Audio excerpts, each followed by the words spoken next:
The word kamikaze is of Japanese origin, meaning divine wind.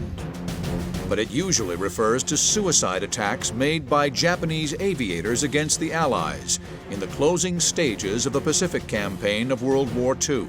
The first Americans who saw kamikaze attacks didn't quite know what to make of it. It wasn't always readily evident whether the Japanese planes that were seen diving into American ships were perhaps fatally damaged and were making the best of a bad situation, or if they set out with the intention of what the Japanese call body crashing.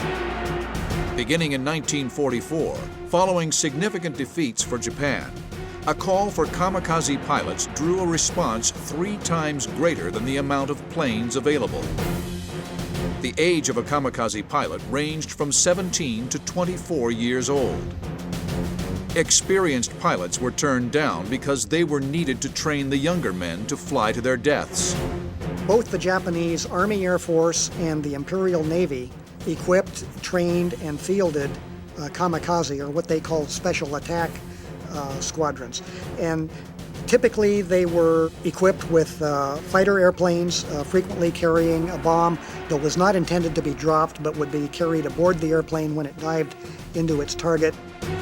All kamikaze pilots took a 5-point oath. A soldier must make loyalty his obligation. A soldier must make propriety his way of life. A soldier must highly esteem military valor.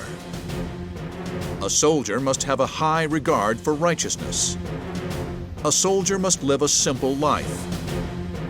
I think it's probably safe to say the majority of those who volunteered as kamikazes, they referred to themselves as broken gems, were driven by a combination of devotion to their emperor, who many Japanese of that generation literally considered a living god, and also by peer pressure and by a desire to honor their family's name.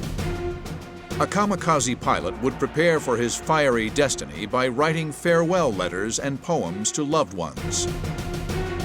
A special ceremony would be held where each pilot would have one final drink that would give him a spiritual lifting before heading out on his mission.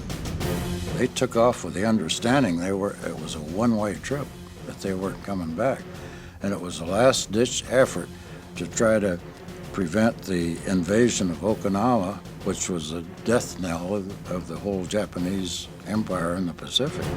The wave started on that day, April 6th, that I got my 5 and my wingman got 3. I've heard the Japanese sent down close to 1,000 airplanes that never returned. That was the end of them. And there were 2 radar picket destroyers north of Okinawa sunk that night. That was it. That was all the damage they did. And the rest of them got shot down or got lost or ran out of gas or whatever.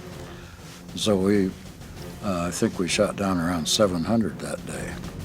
Admiral Mitzer probably has the best statement about kamikazes. He said individual kamikazes terrified him, but he knew that the concept was not going to reverse the course of the war.